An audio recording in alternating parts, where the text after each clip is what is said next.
my god, the Quest 2 servers are shutting down! No, they're not. Wait a minute. Come here.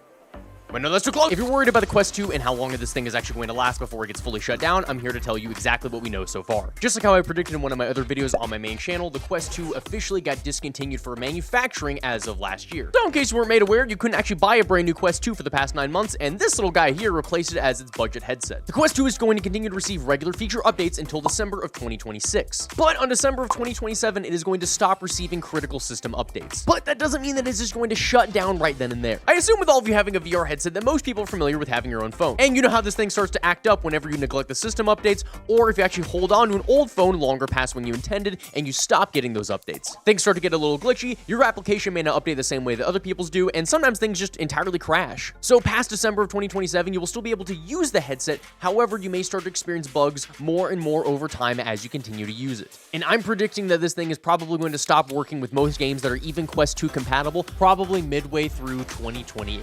However, some developers are not continuing their support on the Quest 2 devices, but here's what you can do to change that. Continue to support those supporting you. For example, I really enjoyed this spaceship building game called Buildport Zumia, and whenever they launched, they only launched on the Quest 3 and 3S, but they saw how much of their community really wanted to play it on the 2, so then they went through all the effort to optimize it and made it Quest 2 compatible. So that's what all of you can do right now. From right now, all up until the point where this device stops working properly at all, support those supporting you.